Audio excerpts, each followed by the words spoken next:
हर किस्म इस्लामी कैसेटों द मिलावेदो पता याद साथी अयूब इस्लामी कैसेट मरकज द क़िस्साख़ानी बाजार शाता पेशावर खार। तवक्कलु अलैहि व नऊज़ु बिल्लाहि मिन शुरूरि अनफुसिना व मिन सय्यिआति अअमालिना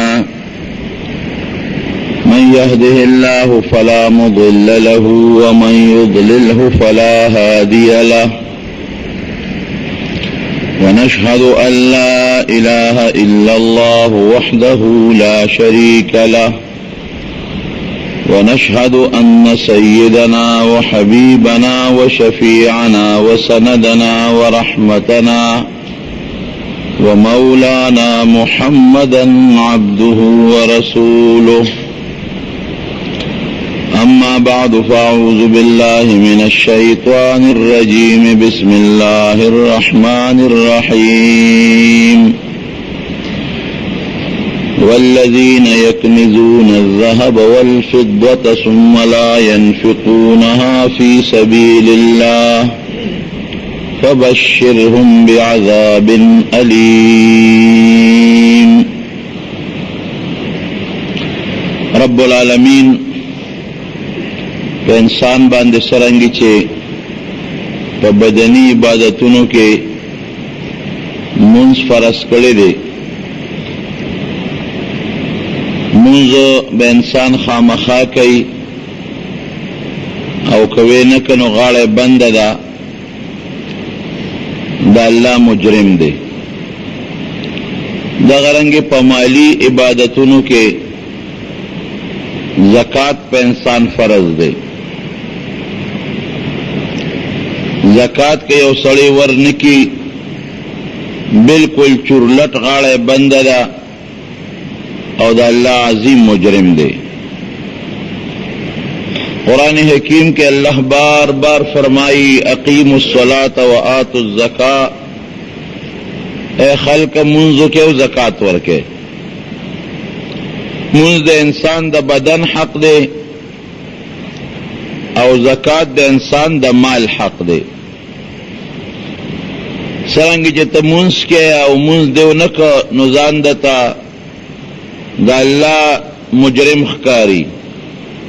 دارنگی چه مال چا سروی او زکات پہ فرض یو دے زکات ورنکی نو دتا بام زان دا اللہ مجرم خکاری.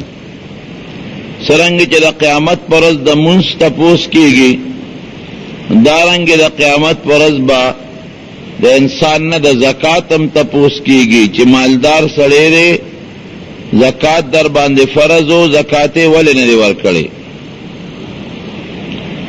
الله ذوالجلال قرآن حکیم کې فرمایي هغه خلق چې مالونه جمع کوي او بیا دا مال دا الله په لار کې نه خرج کوي، رب العالمین بدیل سنگین سخت سزا ورکي. یوم یحما علیہا فی نار جہنم،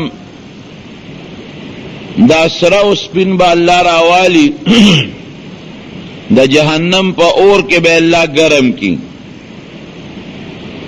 فتقوا بها جباہهم و جنوبهم و ظہورهم، بیا بدا تختے راوالی او دا انسان دے تندولا او دے اڑخونو لا او دے ڈڈو لبا پی داغونا ورکی.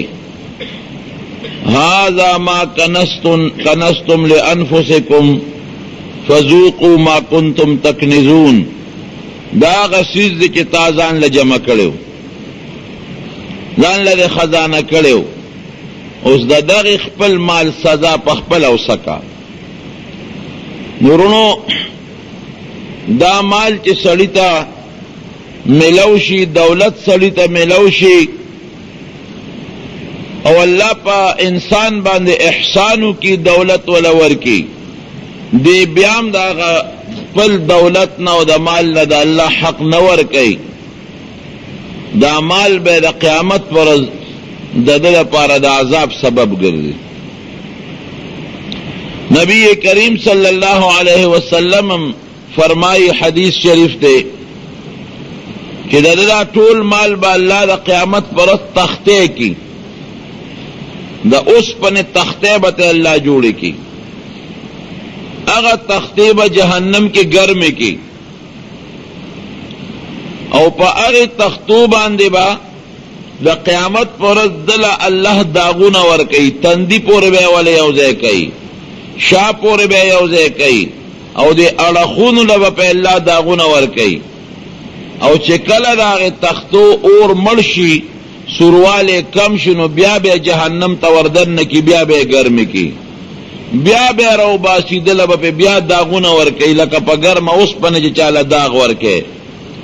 نو چې بیا اور کم شي، نو بیا به جهنم ته دننه کي، جهنم کې به ګرمۍ او د تندو لا د شاګانو لا او د دې انسان اړخونو له پې داغونه ورکوي. دا ما چې کوم آیات تلوس چې دا کله نازل شو، عمر فاروق رضی الله عنه فرمایي صحابه سره ډېر لوی فکر شو، ځکه چې دې کې دا نشته، دې کې دا دي چې څوک مال جمع کوي او د الله لار کې نه خرچ کوي، نو دا چل به ورسره کېږي، داغونه به ورکوي. صحابه پریشان شو چې مال خو ډېر خلک جمع کوي. نو بیا نبی کریم صلی الله علیه وسلم او فرمایل چې دا هغه خلق ته دې نه مراد دی چې مال جمع کوي خو د الله حق زکات پکې نه ورکوي. او که یو انسان ما زکیا فلیس بکنز، کم انسان چې د خپل مال نه زکات ورکو، دا بیا هغه خزانه نه ده چې هغه د الله بدی شي، بلکې نبی علیہ السلام او فرمایل چې انسان زکات ته مال نه ورکو، نو دې زکات ولا دا باقی مال پاک کو. زکات ویم دیتا یو معنا د زکات پاکواله دی، نو که چا زکات ورکو مال باقی پاک شو. زکات زیادت ته وی پاره به کې، نو که چا مال زکات ورکو د الله په لار کې، باقی مال به الله زیاتی مال به کمیږي نه. عام خلق خدا وی یره که زکات میں ورک مال میں کمیږي، دا خو بلا پیسې زمانه لاړې نه، بالکل نه. رب العالمین قرآن حکیم کے اللہ فرمائی یمحق اللہ الربا ویربی الصدقات، کم سړی چې هغه زکات ورکوي دا هغه به رب العالمین دا مال زیاتی، او که کم سړی سود کوي ظاهر کې مال ډیریږي خو برکت به ختمیږي، دا مال به بربادیږي. دا سودخور مال په ظاهر کې تا ته ډیر ښکاري لیکن دا به الله بربادی. او زکات او صدقه چې څوک ورکوي ظاهر کې تا ته مال کم شو لیکن دا بدل رب العالمین زیاتی. نو خبره دا درونو اصل چې رب العالمین یو انسان سره ښېګړه وکړه، دا مال مونږ له څوک راکوي؟ دا ګوره الله ورکوي. مال په عقل بالکل نه دی. کم عاقل عاقل اعیت مذاهبه وجاهل جاهل تلقاه مرزوقا. شاعر وی ډېر کرته هوښیار سړی بی، عقلمن بی، ډېر عقلمن بی، لیکن هغه سره به یو پیسه هم نی، د ژوند د ګټې ټول اسباب به بیکاری، هېڅ به هم نی. هوښیار دی، دولت نشته، منډې تړلی وي، یو پیسه نشته، کم خوا چې لاس اچوي، کمې لارې ته چې وردانګي هغه بوټي ورپسې راشوکېږي، ټکه ورسره نشته. او ډېر کرته یو د دنیا قمقل او بېوقوف به، دومره رزق به یې وي چې د حد نه وتی. عقلمند سړی دی، د روزه درک نه لګي. او ناپویه جاهل دی، دومره رزق به چې خبرو د کولو چل به نه ورځي، مجلس کې د ناستې چل به نه ورځي. د دنیا مالدار. دا د الله یو نظام دی. او دا پر دنیا کې مکتا نظر واچو، ډېر عقلمن خلق به درته وښیم غریبانانو سره درک نه لګي بالکل. او ډېر بېوقوفان د زمانې خره به، عقلمن بېوقوف به، لیکن ورشه وګوره دومره دولت به وي چې د حد نه وتی. هذا الذي جعل الاوهام حائرة وسير العالم النحرير زنديقا. وی داغه شی چې د انسان فکر په سوچ کې اچولی دی. انسان ورته سوچ کوي چې که په عقل وي خو په کار دا وه چې د عقلمن مالدار وي او دا بېوقوف غریب وي. او کم یو سړی چې هغه د عقل نه هوښیاري اکثر چې دې ته سوچو کی اوهو دا د خدای سین خدای دا ز چې منو عقل منه ما زو خيار فلان کې عقل مند او خيار دي د رزق درک نه لګي او غبل ګورقه مقل دي او غل رزق نو اکثر پکې وخوږي برباد او تباش او پښتانم وای فارسیبان وای روزي با عقل نيست کسنګ دي د روزه تعلق د عقل او د خيار توپ سره نه دا د الله داد دي الله چوغ والی چاله ورکی او الله چوغ والی چانه والی نو خبره مې دې پوری کوله چې دا مال انسان له الله ورکی نو چې الله د لکم مال درک دا هغه مال نه بیا دا انسان د الله حق ورنکین واقعي دا لوی مجرم دی الله په خپکی دا موږ نه دی ګټلې دا د الله داد دی نبی کریم صلی الله علیه وسلم فرمایي وی بنی اسرائیل کې درې کسان یو سړی د برګي مرض یو دا په وجود دا برګ غوندې مرض خو سرمنې داسې و چې د خارخ ډکه وردانونه ډکه وه پمپ د اسخا بیماري ولې سرمنې بل دویم سړی دا و چې د هغه سر ګنجي و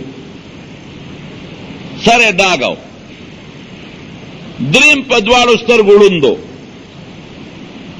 وی رب العالمین په درې واړو امتحان کو نو فرشته راولېږله فرشته ورله چې دا کم سړی سرمن خرابه ده او برګې بیماری ده دل هغه فرشته ورله وی چې زه راغلیم ستا په زړه څه ارمان دی وایه وی زما په زړه خو دا ارمان دی چې زما نه خدای دا بیماري لري څوک را سره یو ځای ناسته پاسته نه کوي کله کله انار سړی کوي چې دا وجود دا سرمن څخه ده او دا مرض راته ونه لګي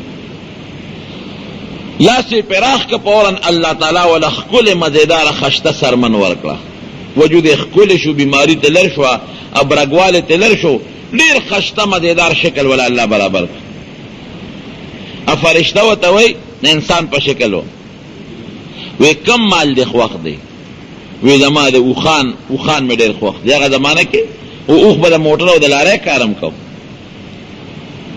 ولی یو اوښه ورکړه وی ها دا واله دا الله یې دله په دې اوښانو کې برکت واچوي فرشته ترې لاړه الله ذوالجلال دا د په اوښانو کې دونه برکت واچو چې د اوښانو لوی کنډه کې جوړه شو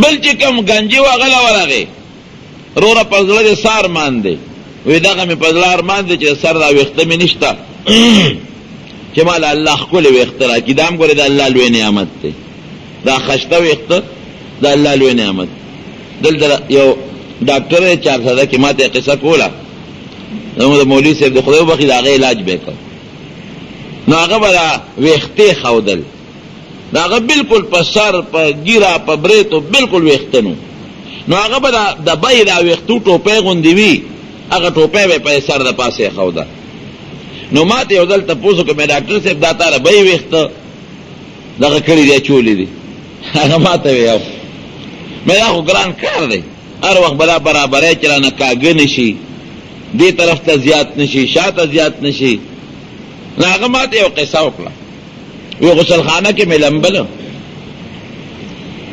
نو ښځې راله ټلی بار ووالی شو ښځې راته دروازه وډبوله چې روزه مریض دی وی مې چې ښه وی خیر زر زر مې لمبل چې ځان زه روزګار کړم چې مریض له ورشم وی بیا مې دوباره ته ښځې ورډبو چې مریض دی زر والا روزه مې چې ورګه جامې خو بدلې کړم جامې مې بدلې کړه اوس دا ویښتې اکدم ځان له غسلخانه کې نو په دې خو وخت لګي سړی ټلی وي یا ښځه وي ما ته وایي چې شابه زر روزه نیکبخته ته را ویښته مېخترې په ځای پرېږده دا اوس مه لګوه په دې وخت لګي زر روزه که نه هغه مریض مري وی ما ورته وی ښځې یا به مري او یا به نه مري خو که زه وله داسې بې ویښتو نیغ په نیغه ورلو نو په ټک به مړ شي په دې شکل کې ولیدم که نه اوس به وایي چې راغې راپسې بس په اسات به مړ شي صبر وکړه چې دا ویښتو لګوم نو دا حقیقت دی دا ویښته انسان له الله تعالی ګوره ډېر لوی حسن ورکړی دی چې داسې نه په سر ویښتې وي او نه په ګیره وي نه په برېت وي او د شپې د له مخې له درغې ته به وګڼې بس اسرائیل علیه السلام راغی خدای دې مل شه سړی یېرېږي تی نو وی څه چې دی وی زما ویښته نشته په سر یې ول الله سراخ کو الله ولا خشتخ کل مزیدار ویخته ورکړو. وی څه دی خوښ دی؟ وی دا غوا دا مې خوښ، دا مال مې خوښ دی. یو غوا ولا ورکړه، وی الله دې په دې کې دله برکت واچوي. د دې سړي د غواو لوی کنډک او بلا غواګانې، نو غوا سره خو بیا پټیم راشي، هغې سره بیا نوکران هم راشي، بلا غواګانې شو. چې کوم په دواړو سترګو ړوند دی هغه له ورغی. څه دی په زړه ارمان دی؟ زما په زړه د ارمان دی چې ما له خدای پاک سترګې جوړې کړي. واقعي سترګې هم د الله ګورې لوی نعمت. ما د یو ړوند نه تپوس وکړ، یو حافظ صاحب، ما ورته حافظ صاحب ستا په زړه څه ارمان دی؟ تا خو سترګې نشته، څه دی په زړه ارمان دی؟ وایي په زما په زړه دا ارمان دی چې دا شین رنګ څه ته وایي او دا سور څه ته وایي او دا سپین رنګ. واقعي ګوره دا لویه خبره ده چې دا شین رنګ حافظ بشیر جان ناست دی که نه، دا خو غیر پړه بل ارمان دی چې دا شین رنګ څه ته وایي او سپین څه ته وایي او سور څه ته وایي. لک لکوالی او نرموالی خو سړی په لاس پیژني، خواږه خو سړی په خونه باندې پیژني، څښا او ګنده سړی په پوزم بین کې وی پیژني.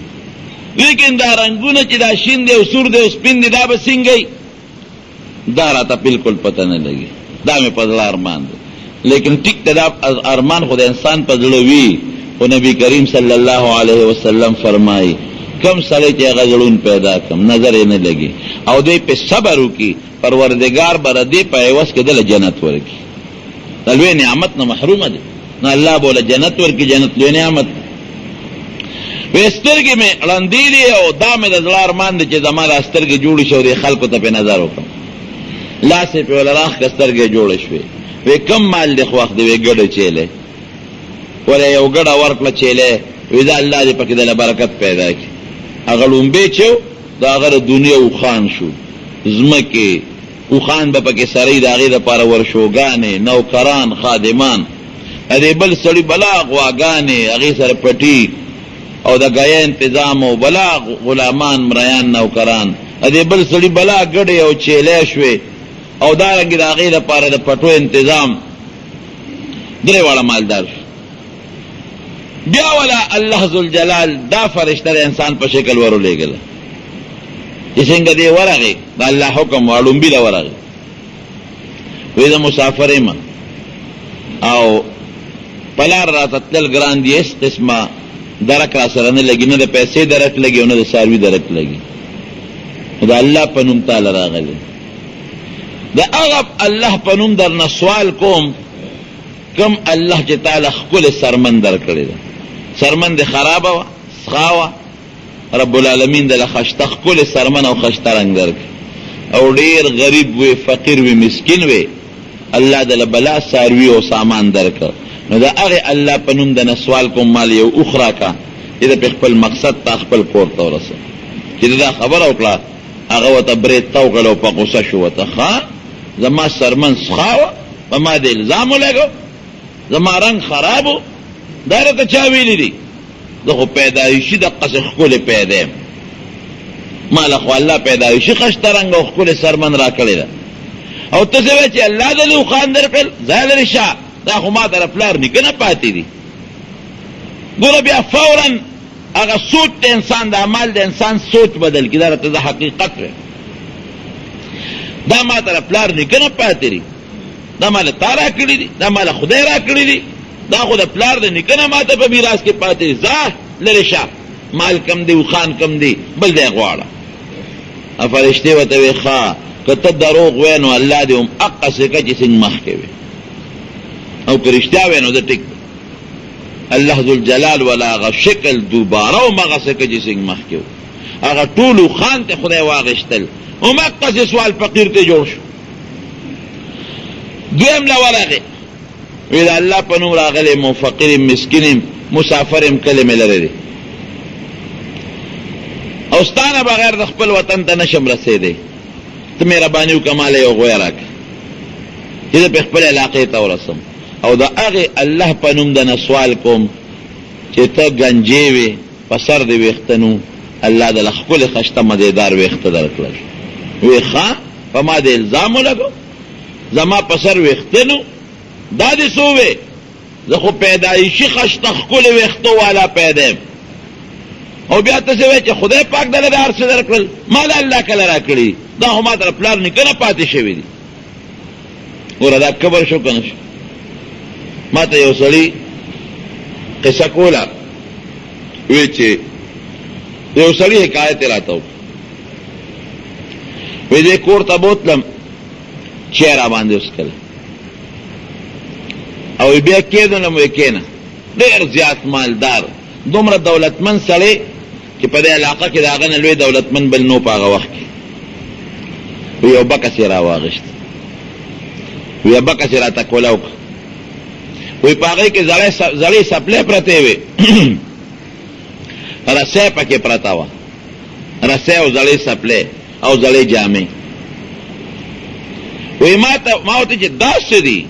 وی دا زه په میاشت کې یو ځل رالم او د خپلو بچو ته اکدم چې بچو ګورې زما دغه حالو، ما په بازار کې په دې رسۍ باندې پنډونه ګرځول او په دې سپلو کې به ګرځېدم او دا شلېدلې جامې به مې اغوستې. دا ګورې په ما الله ډېر لوی فضل را کړی دی چې اوس الله دا مال را کړی دی. دا خپل د غریبۍ سامان مې محفوظ ساتلی دی او میاشت کې یو ځل خپلو بچو ته ښیمه چې زما په بچو کې او په ما کې کبر پیدا نه شي. او به کې څوک داسې نه که اوس ته چاته وي چې ما پرون دې څه کول اوس څه کې، ها پرون ما څه کول، دا به هېڅوک نه وایي چې او واقعي زه غریب وم، الله په ما ډېر لوی احسان کړی.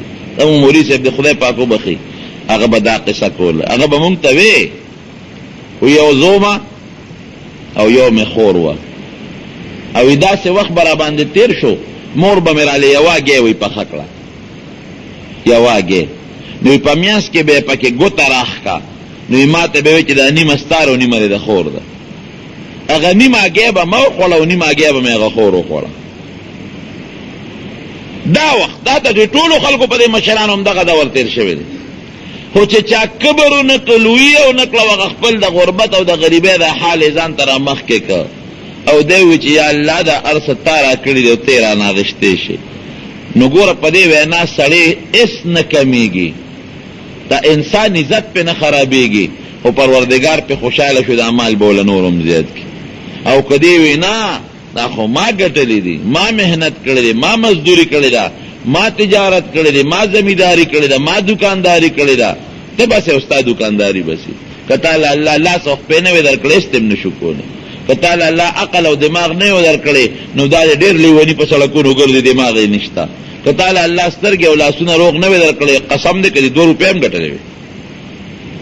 نو هغه هم کبر وکړه، فرشته ورته وایي ښه چې دا ته څه وی که دا ته رښتیا وی، نو الله دې هم هغسې ګنجې که چې څنګه مخکې وي، خدای دې هم هغسې سوال فقیر کړه، هم هغه شی ته جوړ شو، ویښتې پرېوتل بیا ګنجې شو او هغه ټول غواګانې او هغه ځمکې او هغه نوکران ته الله واغېشتل، واپس فقیر دې لوند راغی. دا چې مخکې لوندو الله جوړ کړی دی، وی تاله راغلی م ته لوند وې، الله دله سترګې جوړې کړي. او زه مسافر یم، خپل وطن ته نشم رسېدی، د الله په نوم نه یو ګډه چیلی غواړم، مال راکړه چې خرڅ کړم او چېرته په کری باندې پې ځان خپل وطن ته ورسوم. د هغې الله په نوم چې تاله مال هم در کړی دی، غریب وی او ړوند وې، سترګې هم در کړي دي. هغه ورته څه وایي؟ وایي یو بېشک زه په دواړو سترګو ړوند وم، نظر مې نه لګېد، د خلکو نه مې سوالونه کول، الله په ما ډېر لوی احسان وکړ او ما له خدای پاک دا دواړه سترګې راکړې، نظر یې راکړې، پوره شکریه ادا کړه.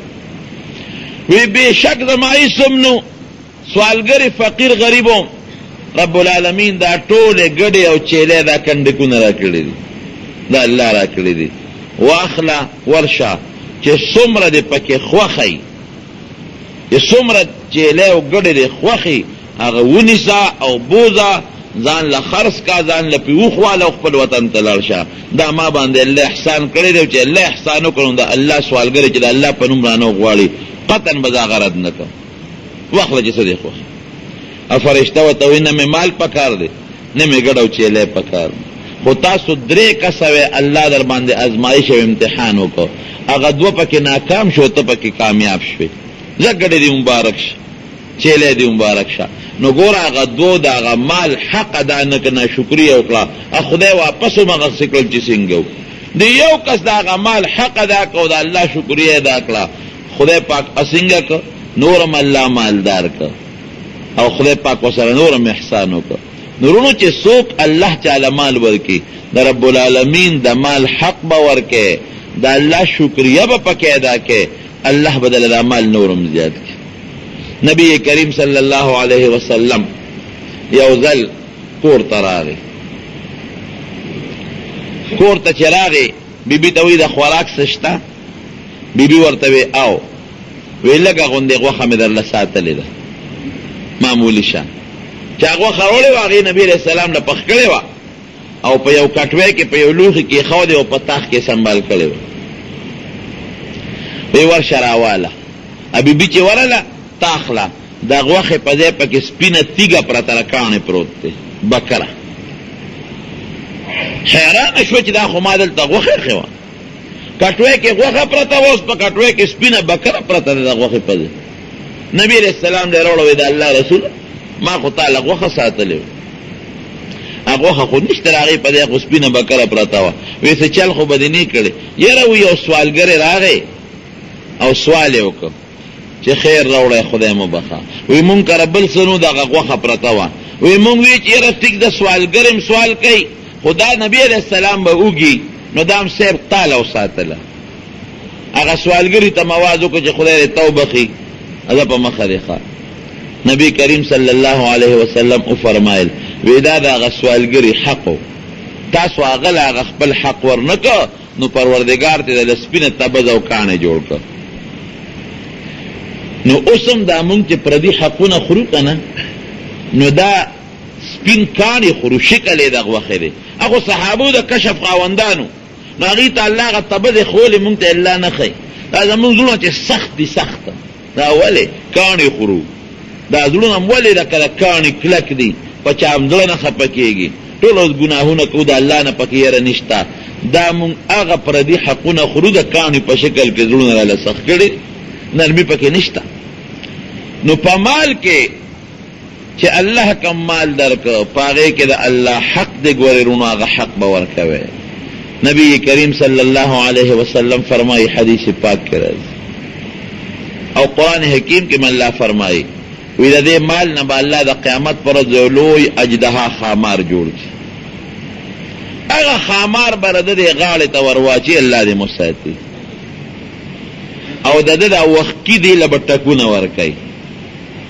سیطوقون ما بخلو به یوم القیامة لوی اجدها خامار بید غالی دا توی دا وقتی بولا خوری او دا او وطر بخبرم کئی انا مالوکا انا کنزوکا زستا خزانه ما ستا اغا مال ما چه تاتی دا اللہ حق نده ورکلو ستنگ شرات دا وقتی بتی شکی و تکونه بورکل او نبی کریم صلی اللہ علیہ وسلم فرمائی وی کم سلی چه دا غو خانی دیر زیاد او دې دا خپل خوانو نه زکات ورنکي دا کوم خوان چې سریږي په صحرا کې پاغې کې زکات ته یو اندازې ته ورسیږي چې کور کې یو سړي ځان له ضرورت ساروي ساتلی اوخ پاغې زکات نشته کله تجارت ته پاره ساتلی او اخلي خرڅي پاغې کې بیا زکات شته وې دې به قیامت پر رب العالمین سم لای او دا وجود بدا سے غٹ کی پراخ بے کی خور بے کی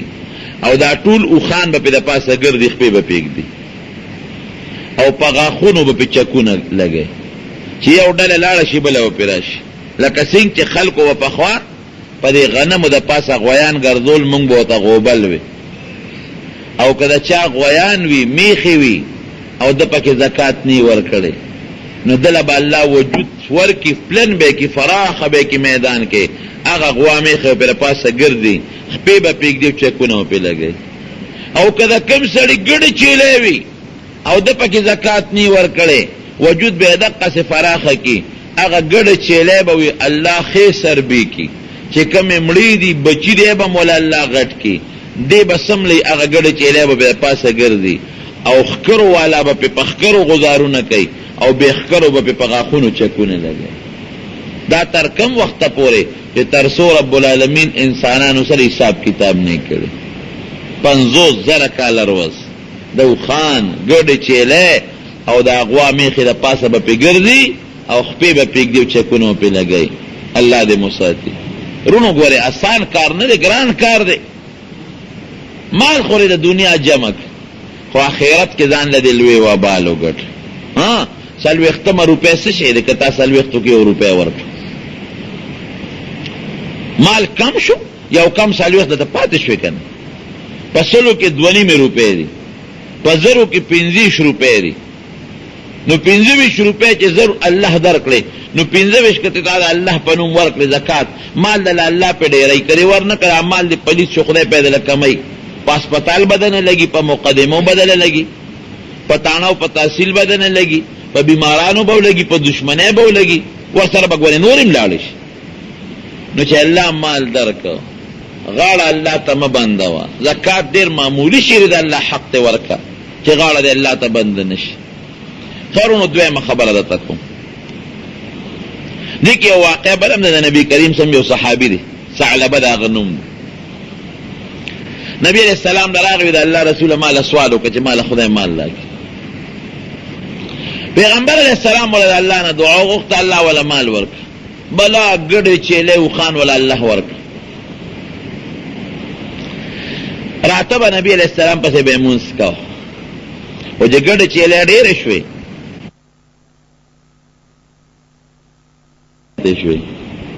نو بیا د جمعې مونځ هم پرېښوده. ګوره د پیغمبر علیہ السلام سره یو مونځ زویم دا د دنیا او ما فیها چې څه د هغې نه بهتر دی. چې حضور پاک در نه مخکې هغه تلاوت کې قرت کې یو ته پسې شاته ولاړې، او چې نبی علیہ السلام جمدي وي هغه مونځ کې یو ته مانځله نه راځي، دا غټ بد قسمته شروع نو که نه شو مانځله او بیا نه راځي. ولې؟ ځکه مال ډېر شو، ګډې چیلې زیاتې شوې. اگر چې اوس ورته ډېره موقع فراخه ده، نوکران شته، غلامان شته، اوښان شته، را رسېدی شو که راته، خو په سړي کې مستي پیدا شي. جناب د زکات میاشت راله، نبي علیہ السلام ورپسې صحابي لېږه وی لاړ شه زکات راغونډ که دله ورغی. وی نبي علیہ السلام را لېږلی ما ستا په دې اوښانو ګډو چیلو کې چې څومره زکات کېږي هغه راکړه. وی ښه اوس ټکسونه غواړئ؟ ګوره زکات ته ټکس هغه زمانه کې جبایه وته ټکسونه غواړه، جبایه. دا خو ما په خپلو لاسو خپو مزدوري کړې ده، ګټلې مې ده. ځه نور حقونه لږ دي چې لا تم پکې راغلی، سړی یې رخصت. راغی نبي علیہ السلام مبارک ته عرض وکړه د الله رسوله ثعلبه خو شعرانه که داسې الفاظ یې وویې. ویې ثعلبه یو ټکې وویې، برباد شو، تباه شو، نور هېڅ غږ هم ونه کړ. صحابو ګیله غوندې وکړه الله رسوله تا ورته دعا کړې، مال یې ډېر شوی دی، منځونه یې اوس پرېښي دي، زکات هم دا دی، زکات ته ټکس وایي. چې دې کور ته لاړ ښځې ته ویلې وې ښځې ګوره نن خو نبي علیہ السلام سړی را لېږلی زکات یې غوښته، بلا اوښان او ګډې چیلې پکې ما خو رخصت کړه چې نور حقونه لږ دي څه. ښځې ورته وویل سپېره دا دې څه وکړل؟ د نبي علیہ السلام غلام او د هغه سړی دې رخصت کړه، دا مال خو موږ له الله د هغه د دعا د برکته را کړی دی. یې د خدای بدبخته کنجوسه دا دې څه وکړل؟ اله شابه دا ټول زکات راغونډ کا. اوله یو زر هغه ټول زکات راغونډ کړو، نبی کریم صلی الله علیه وسلم لري یوړ او خان او ګړې چیلې هر څه ودرول. صاحب ستا سړی راغلی او بس هغه وخت کې مې طبیعت برابر نو صاحب، او چې څومره زکات کې د هغې نه مې زیات راوړی دی، جومات نه بار مې ښودی دی، دا د الله په لار کې قبول کا. نبی کریم صلی الله علیه وسلم ورته دا وفرمایل وی داسې کار دی زما سړي له زکات نه دی ورکړی، زیاتې یې کړی دی، ځه دا واپس یوسه، د قیامت پر ورځ به یې په دې سټ د الله دربار کې راوړی. وی ترې نه کشت، رخصت یې. نبی علیہ السلام د وفات نه پس حضرت ابوبکر صدیق رضی الله عنه زمانه راله، د هغه 13 کلونو ټول زکات را یو ځای او بلا شو. حضرت ابوبکر له راوړ بوډاو په کونټه ګرځېده، ابوبکر ما باندې زکات ته او مې راوړی دی، جومات نه بار مې ښودی دی. وی ته څوک یې؟ وی د ثعلبه. ها هغه چې هغه نبی علیہ السلام تا ته زکات واپس کړی و. یو مقص پیرې وی د ابوبکر څه مجال دی چې چا نه نبی علیہ السلام زکات نه دی اخیستی و غیر نه والي، دا اخیستی شو راوړه، د قیامت پر ورځ به په دې سر د پاسه الله دربار کې راوړه. وی ته نه اخیست. د حضرت عمر فاروق رضی الله عنه زمانه راله، د ټولو کلونو زکات راغونډ کړ، بلا مالو. عمر فاروق رضی الله عنه له راوړه، وی داسې وروزی پر اخکتا شوی وی ډیر بوډاو په کونټه راغی امیر المؤمنین زکات میں راوړی دی دا د الله په دربار کې قبول کا ته څوک یې ویل ثعلبیم هغه چې هغه نبی علیہ السلام سړی در لېږلی او تا زکات نو ورکړه ټیکس ته ورته ویلو او بیا پیغمبر علیہ السلام در نوانه غشته ابوبکر در نوانه غشته عمر د پلار نوم خطاب وی دا عمر د خطاب د زوی څه مجال دی چې چانه نبی علیہ السلام او ابوبکر زکات نه غشته وغه ویلي زوړه د قیامت پر ورځ په دې سر د پاسه سواره د الله دربار ته راوړي هغه زکات ورکړی وی هغه وخت هغه د پیغمبر علیہ السلام سړی ته هغه بهتره وا او کدا حالت بهتر شروع او چاله ګټي از خپلو کې ناس یو او خبره بو کو حقیقت سړی خو مړ شي کنه مال ته ټول فاتش په سعودي بادشاہ دی ولې شاه فهد لا څونه مال خاوند څومره دولت خاوند د ډاکټرانو په مینس کې او د ساينسدانانو په مینس کې دي سوون مال څه شو لال خورو کې زمکه تور رسید او پزمکه پریوت قسم دې ما یو ځل په کمپیوټر باندې جمعات د جوړېدل هغه کته دا سعودي د حرم کې جوړو نو دې په موټر کې راغی هغه کې هغه تصویر ښکارېده کمپیوټر باندې هغه ککوړی پاغې کې مته موټر چې ودرېد نو قالین وته پروت نو سره د سپلو په قالین د پاسه پوس نو چې کم ځای ته تنو پلار وته قالینونه پراته پزمکه خپنه لګیدا سپلې بهم پزمکه نه لګیدا چې بغیر دې په قالین بغیر دې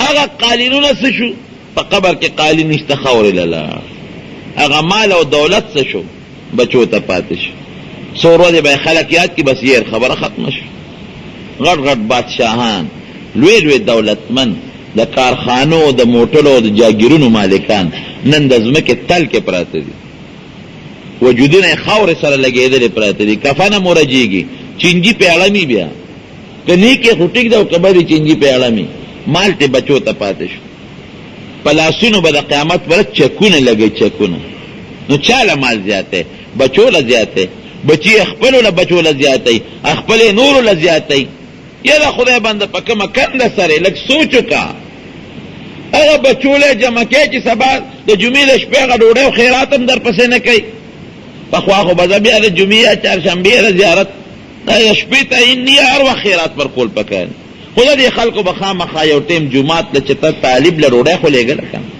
ا جمعات نه کور سره خوا کې په گاون کې به فقیر مسکین له روړې لګل ویلاس پوچت کې چې دا زمونږ د مردگانو د ثواب د پاره شي دا څه ورونو کو بنو اوس زنانو نه ماغه بخل په خزو کې پیدا شوی دی اوس هغه د جمعې یا د زیارت یا د پنځشنبه یا د بل شپې خیرات یا صدقه سو کیرونو بالکل نه مال ډیر دی برکت پکې نشته ابا مال لګو خلق به خوشاله مال ډیر ذات قسم په خدای کا سکون او اطمینان پکې شته دا الله حق څوک نه ورکړي نو دی بچوله ته مال ګټي جمع جمع جمع زکات ته نه ورکو ځان لري خیرت خوار کړ زکات ته نه ورکو ځان لري قیامت تباہ کړ زکات ته نه ورکو ځان لري ماران او لړمانان په بیا واغشتل او د چا لپاره د کړوسو د بچو د زامنو لپاره تاسو نه تاسو کوم ورو د خیارتوب د کمقلتوب او کمقلتوب په لغه اخلاص کا خبای سړی وای چې مری نبی علیہ السلام په خپل فرمایي وی چې سړی مری وی د فلان کې دونه شو د فلان کې دونه شو د فلان کې دونه شو وی هغه خو کتم نم وینو دوره د پد پلان کو وی په خپل جون کې ځواني یو روپے خیرات کا او چې کوم وخت کې بوډا شي او بیا 100 روپے خیرات کې نبی علیہ السلام فرمایي دا غسل ثواب دی 1 روپے ته نه رسي او اشار کې دو فرشتي را کوزيږي د دوالو جهانو سردار فرمایي یو فرشتہ आवाज کوي اللهم اعط منفقا خلفا یا الله چې څوک ستا په لار کې مال خرج کوي ډېرې کوله فرشتہ आवाज کوي او بل فرشتہ आवाز کوي اللهم اعط ممسكا تلفا یا الله چې څوک مال ساتي او زکات او ستا حق په نه کې نه ور کوي الله مال ولا هلاک کا مشکات شریف یو ګور حدیث دی فرشتي ار سار आवाज کوي الله چې څوک خرج کوي مال ولا زیات کا او بل وی الله چې څوک مال بندي او حق پکې نه ور کوي مال ولا هلاک کا فرشتي خیري لا بیا لیکي نورونو د چا په مال کې چې زکات فرض دي خامخا ګورې زکات ورکې. چاله ورکا؟ غریب له ورکا، گاونډي له ورکا، فقیر له ورکا، مسکین له ورکا. او زکات کې ډېره فایده ده. زم کړي مالدارو زکات ورکولې په دنیا کې به یو غریبم نو او معاشره کې به امنم. نن د تربور سره نوار روانه ده، ولی یو غریب دی بل مالدار دی، دا غریب هغه مالدار بدی شي زړه کې وسره بغض دي. نو کدی مالدار دی غریب تربور له زکات او خیرات ورکولې وسره به محبت مو مینه به ټول عمر به خدمت هم کو. گاونډي او گاونډي بل بدی شي، ولی هغه حق نه ورکړي د گاونډي ستا پر زکات کې حق دی، ولی نه ورکړي. نو زکات خامخا ورکول پکار دی. اوس د نقد مال زکات څونه دی؟ 40 روپۍ، په سلو کې 2.5، په زرو کې 25. هغه انسان چې هغه سره 2.50 تولې سپین زر یا د هغې قیمت وي، یا 19 تولې سره زر، 19 تولې سره، خو که چا سره سره زر 1 تولې 2 تولې وي او نور مال وسره، نو بیا به دا 1 توله یا دا 2 تولې د هغې قیمت به لګوي، هغه نور مال سره به جمع کوي. دې زمانه کې تقریبا 6,000 روپۍ نصاب دی. نو چې 6,000 روپو ته د هغې قیمت ورسېد یا 6,000 سره نقدیتي، نو زکات ته ګورې فرض او واجب دی. کم زمیدار سره چې غوا ده پیوله ساتلې ده، یا د قلبې غویان دي خو دې پې ګورې په خپل پټي کې قلبه کوي ځان له ساتلې دي، یا د کاروبار سنډا دی، یا پیوله ګډه چیلې ده، میخه ده، غوا ده، په دې کې زکات نشته. کم سړي سره چې دا حفاظت یو ټوپک یا تماچۍ، په هغې کې زکات نشته. کم ملا سره چې دا کتو کتابونه کې دې ته فایده اخلي او دې ګوري استعمال یې کوي، په هغې کې زکات نشته. کم سړی چې هغه ځان له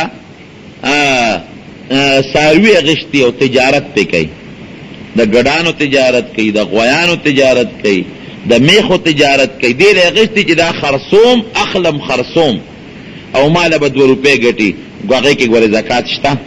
د هغې څاروو قیمت به ولګوي. نو چې څومره پیسې جوړې شوې نو 40 کې 1 روپۍ زکات پتې ورکوي. دا کال کې یو ځل زکات ورکول. که چا د کرۍ دپاره ګاډی اغشتي، موټر اغشتي، د کرۍ پې کوي، تجارت لنه باید سړی دی له موټر والی چې اخلم خرڅوم د هغې قیمت کې به ګورې زکات ورکوي. هغه موټر که د 2 لکو دی حساب به ولګوي، زکات به ترې ورکوي. نو بیا د کرۍ په دغه موټر کې ګورې زکات نشته. چې کمې پیسې یې پې جمع کړې او په هغه پیسو کال تیر شو 6,000 روپو ته ورسېدې، بیا زکات به ورکوي. یو ته عشر وی، د پټي د مال هغې ته عشر وی. هغه کال کې نه دی، هغه چې کله فصل زرغون شو د هغې نه به ورکوي. نو زمونږ د شورګرې چې اوبې د بیې نه دي، اوبې د نیر دي، دا دغه د ولو دي، د سیند دي، ابیانت نه دي، نو هغه به 10 ورکوي. او چې د میرې د ځمکو وي، یعنی میرې نه مراد دا چې په اوبو دې به بیه ولا اوبه اخلي، ابیانه پې ورکوي، یا په ټیوبویل پیسې ورکوي، یا په ارټ په غوانو باندې روباسي، دا مشقت دی. نو د هغې به 20 ورکوي. دا چې کله فصل زرغون شو او کور ته د کم غنم راوړل، د هغې غنمو نه به 20 بورۍ ورکوي. کور ته د ګوړه راوړه، د هغه ګوړې نه به 20 بورۍ ورکوي. کم خلک چې دا د پټو په غاړو باندې سپیدار کوي، په دې سپیدارو کې زکات نشته. ځکه خیرات ورکوي، خیر زکات پکې نشته. دا زیاتی فصل دی. کم بوسته کور ته راوړل، په بوسو کې هم زکات نشته. کومه چې د انسان کچه ګیا ده، کچه لکه دې جوار وکري او وږي لانی کړي، وږي نه کړي او په کچه کې دا اوریبي او سارو ته اچي، په دې کې بیا زکات نشته. او شروته یو شر پکې نشته. او کله فصل پیسې د کور خوندې کړي، بینک کې د جمع کړي او کال په تیر شو، نو بیا به د هغې ګورې خپل زکات ورکوي. 40 کې 1 روپۍ، دا د هغې زکات. زنانو سره چې په لاسو کم کالي دي چې 9 تولو ته سره زر ورسېدل، نو قیمت به یې کې زکات به یې ورکوي. او چې د 9 تولو نه کمې زکات به نشته. خو که د زنانه سره نور نقد پیسې وي، نور نقد مالی، نو بیا هغه توله 2 تولې کالې به بیه کې او دغه پیسو سره به پیسې یو ځای کې، نو که شپږو زرو ته ورسېدې نو زکات به ورکې. مون خلکو د خپل لونه خويندې غر کې کړي، 60 تولې مہر بکې، 10 تولې بکې، بیا زکات نه ورکې. خاوند زکات کم ځای ورکې. او که خزه ورته وایي زکات ورکوم، وی ورکه کنه راکه چې ورکم، نه زه به یو ګوته خرڅه بکې چې سره وګورم. نو غر کې حج په فرضي، حج لم نشي تللی، زکات په فرضي، زکات هم نشي ورکول. نو چې خاوند دې منې کوي نو دا خاوند دې ګناهګار دی. نبی علیہ السلام مبارک لیو خضر آلا پلاسو کی بنگلی وی زکات ورکے وی نا وی خدا قیامت پر بے دا بنگلی دا سرو زرو دا پدے دا اور بنگلی وی لاسونو کے بے دا اور بنگلی پراتی زکات ورکاوا. نو زنانا خو کالی خوخی خو زکات تے نا ورکے وی دا کمیگی نا زکات سر مال رونو کمیگی نا گوارے زکات سر مال زیادتیگی. زکات کے بخل مکر اکثر زبرگا میاش ترا جب نو دے کې خلق زکات ورکړي. نو زکات وباسه، زکات په جمعاتو نه لګوي، په جمعات زکات نه کېږي. زکات پلار له نشي ورکولې، مور له نشي ورکولې، نیاله نکله چې چانه پیدا هغوی له نشي ورکولې. او چې کوم ستانه پیدا دي زوی لور د زوی اولاد د لور اولاد هغوی له نشي ورکولې. رور خور له ورکولی شي که غریبانان یله. رور غریب دی، خور غریبه ده، رواره دی، خورایې دی، خورزا خورایي د تره زامن، د ترور د ماما زامن یا بچی چې هغه غریبانانی باقاعده زکات ورکول شي. خو یو سړي له زکات ورکې نیت پې وکړه، که هغه ته د الو وي چې دا د زکات دی او که دی ورته الو نه وي خیر دی، که ال ورته نه وي نو پروا نشته. په زکات پول نشي جوړولی، لختې نشي جوړولی، لار ګورې نشي جوړولی. دا به خامخا یو چاله ورکې که په چا د قرض پورې دی او ته وې دا ورته زه په زکات کې پرېږدم نو نشي پرېښودی. د هغې طریقه دا ده چې هغه به ته والي چې لکه ما له قرض راکړه، نو چې هغه درکړي نو بیا وله خیر دی همغه پیسې په زکات کې ورکړه. یا داسې وکړه نورې پیسې وله په زکات کې ورکړه. ستا پې 100 روپۍ قرض دي، 100 زکات کې ورکړه چې دا واله د خدای په مال کې قبول کړه. چې قبول کړي وایي مال اوس خپلې زکات قرض را، نو خیر دی همهغه 100 روپۍ ته واپس اخیستی شي. خو زکات کې دا شرط دی چې لاس کې به یو سړي له ابه ته د هغې پیسو مالک کې، دا پکې شرط. د زکات په پیسو باندې بل مسکین فقیر دی هغه له علاج د پاره ورکو ځان له دارو کا دورمل پیو کا اوله پی غشته شي، سپلای غشته شي، جامه ولا غشته شي، پیزار ولا غشته شي. نو دا دغه د زکات متعلق څه مسائل تاسو په ذهن کې خیر ایمان بیا تاسو کې خو خامخا دا چام چې مالی نو زکات لا فرض دی په لکه منځ چې څنګه په سړي فرض دی چې څه قسمه ناراضي درنه پکې ونشي. هر قسم اسلامی کیسټو د ملاویدو پتا یاد ساتئ. ایوب اسلامی کیسټ مرکز د قصه خوانی بازار شاته پیښور خار.